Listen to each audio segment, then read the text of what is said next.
Assalamualaikum warahmatullahi wabarakatuh. Halo semuanya, kami dari kelompok 3. Di sini kami akan mempresentasikan PPT Pancasila kami yang berjudul Perumusan Pancasila. Pertama-tama izinkan memperkenalkan diri kami terlebih dahulu. Saya Tola Faryadianto, nomor absen 7. Alias Huda, nomor absen 5. Saya Muhammad Aziz Jabarullah, nomor absen 34. Saya Gayater kami absen 20. Saya Rizky Beradi, absen 39. Di PPT kami akan ada 21 slide yang akan dipresentasikan masing-masingnya oleh masing-masing anggota ya. Mari langsung aja ke presentasi. Di sini ada 3 daftar pertanyaan yang akan saya presentasikan terlebih dahulu. Pertanyaan nomor 1 yaitu sebutkan tokoh-tokoh perumus Pancasila beserta ide-ide yang disampaikan. Yang kedua, analisis salah satu tokoh perumus Pancasila. Di sini kami menganalisa tokoh Supomo. Dan yang ketiga, bagaimana dinamika dalam sidang BPU PKI 1 dan 2 dan menghasilkan apa dalam sidang tersebut. Tokoh-tokoh perumus Pancasila beserta idenya. Dalam sidang BPU PKI muncul 3 tokoh utama pengusul dasar negara. Muhammad Yamin mengusulkan 5 asas berupa peri kebangsaan, peri kemanusiaan, peri ketuhanan dan kerakyatan, dan kesejahteraan rakyat. Ia dikenal penuh dengan semangat kebangsaan dan menekankan akar budaya nasional. Supomo mengusulkan konsep negara integralistik yang memandang negara tersebut sebagai satu keluarga besar, menolak liberalisme barat, dan juga menekankan bahwa kesatuan serta musyawarah itu diperlukan. Sementara itu, Soekarno dalam pidato 1 Juni 1945 menyampaikan rumusan Pancasila berupa kebangsaan, internasionalisme, persatuan, kerakyatan, dan kesejahteraan sosial. Ketiga tokoh ini memiliki usulan dengan substansi yang sama-sama menekankan bahwa kebangsaan, kemanusiaan, ketuhanan, kerakyatan, dan keadilan sosial. Selain itu, dalam panitia 9 yang menyusun Piagam Jakarta, ada tokoh-tokoh penting lain seperti Muhammad Hatta, Ahmad Subarjo, Abdul Wahid Hashim, Agus Salim, A.A. Maramis, dan Abdul Kahar Muzakir. Mereka memperdebatkan posisi agama, persatuan bangsa, serta prinsip demokrasi, tetapi akhirnya menghasilkan kompromi besar yang bisa diterima sebagai golongan. Dari sinilah rumusan Pancasila yang final pada 18 Agustus 1945. Tokoh-tokoh perumus Pancasila beserta idenya. Sidang BPU PKI membahas dasar negara melibatkan beberapa tokoh perumus berikut tokoh yang dan ide yang mereka sampaikan. 1. Ir. Soekarno dikenal sebagai orator ulung, pemimpin karismatik, serta sosok nasionalis sejati. Kepribadian yang tegas, visioner, dan mampu mempersatukan berbagai kelompok dengan retorika politik yang menyentuh hati rakyat. Dalam sidang BPU PKI tanggal 1 Juni 1945, ia mengusulkan dasar negara yang ia sebut Pancasila yang berisi kebangsaan, internasionalisme atau peri kemanusiaan, demokrasi, kesejahteraan sosial, serta pun ketuhanan. Gagasan ini lahir dari semangat persatuan bangsa yang majemuk. Dalam sejarah, pidatonya diakui sebagai tonggak kelahiran Pancasila walaupun rumusannya kemudian mengalami penyempurnaan. Yang kedua, ada Muhammad Hatta, memiliki pribadi yang sederhana dan rasional, serta dikenal sebagai Bapak Koperasi Indonesia. Ia adalah sosok nasionalis yang menekankan kesejahteraan sosial dan ekonomi rakyat melalui sistem koperasi. Hatta sangat menekankan prinsip demokrasi yang sehat dan mengakar pada musyawarah. Dalam sejarah perumusan dasar negara, ia berperan besar dalam menyatukan perbedaan antara kelompok nasionalis dan kelompok Islam. Ia juga ikut berkontribusi dalam kompromi yang menghasilkan penghapusan 7 kata Piagam Jakarta demi menjaga kesatuan bangsa. Yang ketiga, ada Muhammad Yamin. Muhammad Yamin adalah tokoh yang cerdas, puitis, dan nasionalis dengan kepribadian penuh semangat kebangsaan.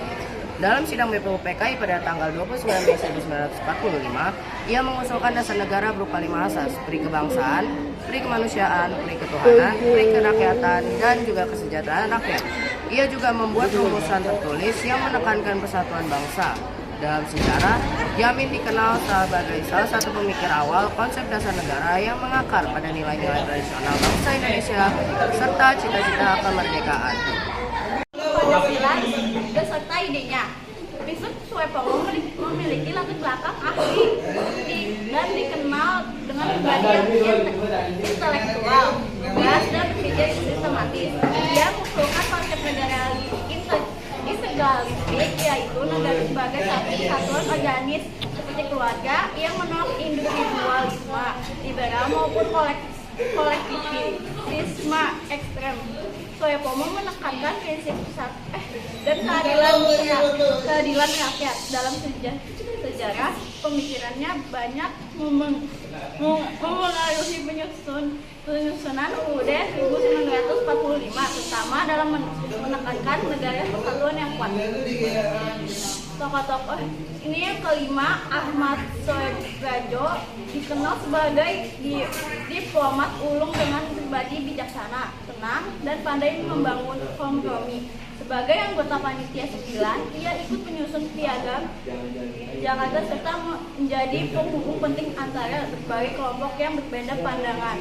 Dalam sejarah, ia juga berperan besar sebagai perumus naskah proklamasi kemerdekaan bersama Soekarno-Hatta. Pemikirannya selalu menekankan persatuan nasional dan hubungan baik dengan dunia internasional.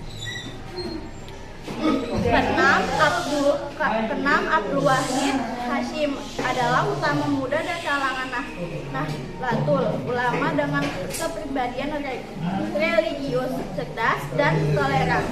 Ia menekankan pentingnya memasukkan nilai-nilai Islam dalam dasar negara, tetapi tetap dengan semangat persatuan kebangsaan dalam sidang.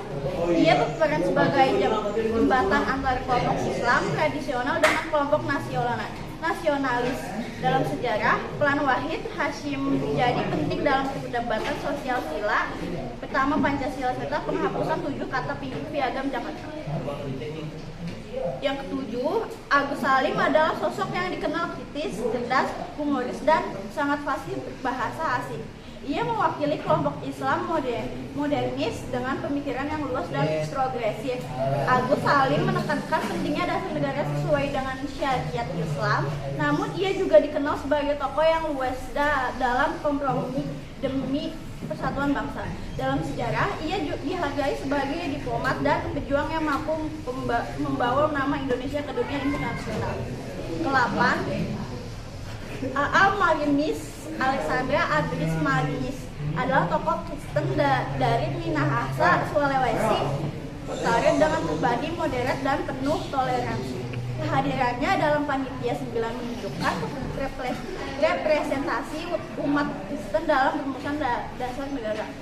Marinis mendukung rumusan yang mengakomodasi semua golongan agama agar Indonesia tidak hanya memiliki satu kelompok. Dalam sejarah, ia berperan penting dalam menjaga keseimbangan agar Pancasila diterima seluruh rakyat tanpa memandang agama. Tokoh terakhir yaitu Abdul Qahar Muzakir. Abdul Qahar Muzakir adalah tokoh Islam modernis yang dikenal tekun, religius, dan berpikiran strategis. Sebagai anggota Panitia 9, ia memperjuangkan kepentingan umat Islam, termasuk kalimat kewajiban menjalankan syariat Islam bagi pemeluk-pemeluknya dalam Piagam Jakarta. Namun, ia juga ikut menerima kompromi ketika 7 kata tersebut dihapus demi persatuan nasional. Dalam sejarah, namanya dikenang sebagai salah satu tokoh yang memperjuangkan keterwakilan Islam dalam dasar negara. Lalu ada analisis salah satu tokoh rumus Pancasila. Tokoh yang kami ambil untuk dianalisis adalah Supomo. Supomo lahir pada tanggal 22 Januari 1903 di Sukoharjo, Jawa Tengah. Ia wafat pada tanggal 12 September 1958 di Surakarta di Jawa Tengah. Pendidikan Supomo yaitu dia bersekolah di Rex Hogeschool Batavia pada 1923 sampai 1927. Kemudian melanjutkan studi di Universitas Leiden di Belanda. Ia berprofesi sebagai ahli hukum tata negara, dosen, birokrat, dan politisi. Dia menjadi Menteri Kehakiman pertama Indonesia pada 1945 dan anggota BPUPKI dan juga perancang UUD 1945. Pemikiran utamanya yaitu konsep negara integralistik, persatuan, kekeluargaan, keseimbangan lahir batin, musyawarah, dan keadilan sosial. Supomo dikenal sebagai sosok yang tegas, disiplin, cerdas, dan visioner. Sebagai ahli hukum tata negara, ia tidak hanya memahami teori barat, tetapi juga mampu mengadaptasikannya dengan tradisi masyarakat Indonesia. Ia adalah figur yang percaya bahwa negara Indonesia harus dibangun berdasarkan semangat kebersamaan dan kekeluargaan, bukan semata-mata meniru sistem liberal barat. Dalam sidang BPUPKI, Supomo menyampaikan pandangan bahwa Indonesia harus menganut konsep negara integralistik, yaitu negara yang dipandang sebagai satu tubuh organisme. Dalam pandangan ini, tidak ada dominasi kepentingan individu atau golongan tertentu, melainkan semua menyatu dalam satu keluarga besar bangsa Indonesia. Baginya, musyawarah, persatuan, dan gotong royong adalah inti kehidupan bernegara. Sebagai perancang utama Undang-Undang Dasar 1945, Supomo memberi landasan hukum yang kokoh bagi negara baru. Ia menekankan pentingnya bentuk negara Kesatuan Republik Indonesia atau NKRI untuk menjaga persatuan wilayah Nusantara yang luas dan beragam. Selain itu, ia mengingatkan bahwa demokrasi Indonesia haruslah demokrasi yang sesuai dengan budaya bangsa, yakni melalui musyawarah, mufakat, dan bukan melalui voting semata. Walaupun konsep integralistik Supomo dianggap monumental, kritik juga muncul karena pandangan ini berpotensi memberi ruang terlalu besar bagi negara dan mengurangi kebebasan individu. Namun, kontribusinya tetap diakui besar dalam sejarah bangsa. Ia meninggal pada usia relatif muda, yaitu 55 tahun. Tetapi, meninggalkan warisan besar berupa konsep dasar negara, nilai persatuan, dan kerangka konstitusi Indonesia yang terus dijadikan pijakan hingga kini. Sidang BPUPKI 1. Sidang BPUPKI pertama membahas mengenai dasar negara Indonesia Merdeka. Pada sidang ini, beberapa tokoh utama menyampaikan usulan dan gagasan. Muhammad Yamin pada 29 Mei 1945 mengusulkan 5 asas, yaitu pri kebangsaan, pri kemanusiaan, dan pri ketuhanan, pri kerakyatan, dan kesejahteraan rakyat. Yamin bahkan sudah menyiapkan rancangan tertulis UUD yang mencerminkan ide-idenya. Selanjutnya ada Supomo. Pada 31 Mei 1945 menyampaikan konsep negara integralistik, di mana negara dipandang sebagai suatu organisme yang menyatukan seluruh kepentingan individu dan golongan dalam satu keluarga besar bangsa Indonesia. Menurutnya, negara Indonesia tidak boleh meniru model liberalisme barat atau komunisme, melainkan harus berdiri atas asas persatuan, kekeluargaan, dan musyawarah. Puncak sidang pertama terjadi pada 1 Juni 1945 saat Soekarno menyampaikan pidato bersejarahnya. Ia memperkenalkan istilah Pancasila sebagai dasar negara. Rumusan Soekarno adalah kebangsaan, internasionalisme, pri kemanusiaan, mukafat, dan atau demokrasi, kesejahteraan sosial, dan ketuhanan. Soekarno juga mengemukakan alternatif menjadi Trisila, sosio-nasionalisme, sosio-demokrasi, dan ketuhanan, atau Ekalisila, gotong royong. Sidang pertama ini menghasilkan berbagai usulan, tetapi belum ada kesempatan final mengenai rumusan dasar negara. Lalu dinamika sidang BPUPKI kedua. Sidang kedua BPUPKI membahas rancangan UUD, bentuk negara, dan rumusan dasar negara yang lebih konkret untuk menjabati perbedaan antara kelompok nasional dan kelompok Islam. Dibentuk panitia 9 yang terdiri dari tokoh-tokoh penting seperti Soekarno, Hatta, Yamin, Supomo, Wahid Hasyim, Agus Salim, Abi Kyosno, Ahmad Soebarjo, dan A.A. Maramis. Panitia ini pada 22 Juni 1945 berhasil menyusun dokumen penting yang dikenal sebagai Piagam Jakarta. Dalam Piagam Jakarta dirumus dasar negara dengan sila pertama berbunyi ketuhanan dengan kewajiban menjalankan syariat Islam bagi pemeluk-pemeluknya.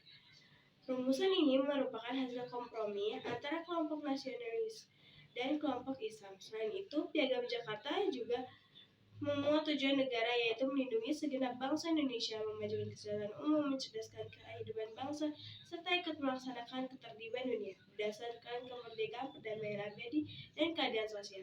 Hasil sidang kedua juga menetapkan bahwa bentuk negara Indonesia adalah negara Kesatuan Republik Indonesia, bukan federal atau kerajaan. Selain itu, disepakati pula mengenal struktur pemerintahan, kewenangan presiden, serta pembentukan Dewan Perwakilan Rakyat. Dengan demikian, sidang kedua lebih menekan pada aspek praktis penyelenggaraan negara.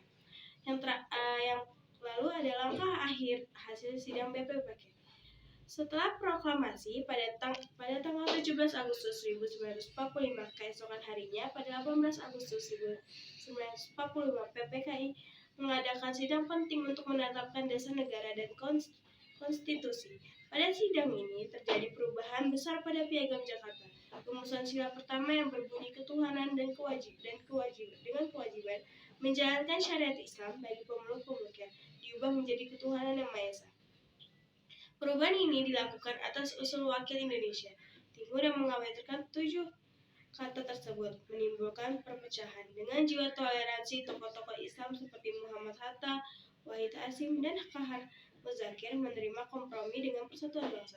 Selain itu, sidang menetapkan Undang-Undang Dasar 1945 sebagai konstitusi resmi negara di pembukaan UUD, memuat rumusan final Pancasila. Yang pertama, ketuhanan yang Maha Esa, kedua, kemanusiaan yang adil dan beradab, tiga, persatuan Indonesia, empat, kerakyatan yang dipimpin oleh hikmat kebijaksanaan dalam permusyawaratan berwakilan, kelima, keadilan sosial bagi seluruh rakyat Indonesia. Hasil sidang PPKI juga memutuskan bahwa bentuk negara adalah Negara Kesatuan Republik Indonesia, bukan federal atau kerajaan, dan memilih RI Soekarno sebagai presiden, serta DRS Muhammad Hatta sebagai wakil presiden. Dengan keputusan itu, Indonesia memiliki dasar negara Pancasila, konstitusi Undang-Undang Dasar 1945, dan pemerintahan yang sah, sehingga lahir secara resmi sebagai negara merdeka. Lalu kesimpulan, Pancasila lahir melalui proses panjang dan dinamis dalam sidang PPKI yang melibatkan berbagai tokoh dengan latar belakang dan pandangan berbeda, seperti Muhammad Yamin dengan 5 asas nasionalis, normatif, dan Soepomo dengan konsep negara integralitis, dan Soekarno dengan gagasan Pancasila sebagai sintesis nilai kebangsaan, kemanusiaan, demokrasi, kesejahteraan, dan ketuhanan. Perbedaan pandangan ini diharmonisasikan melalui Panitia 9 yang menghasilkan Piagam Jakarta sebagai kompromi awal, meskipun kemudian terjadi perdebatan terutama mengenai kata dalam sila pertama. Pada akhirnya, demi menjaga persatuan nasional, PPKI pada 18 Agustus 1945 menetapkan redaksi sila pertama menjadi ketuhanan yang Maha Esa dan mengesahkan Undang-Undang Dasar 1945 menjadikan Pancasila sebagai dasar negara yang lahir dari semangat musyawarah, toleransi, dan persatuan seluruh komponen. Sekian dari saya. Wassalamualaikum warahmatullahi wabarakatuh.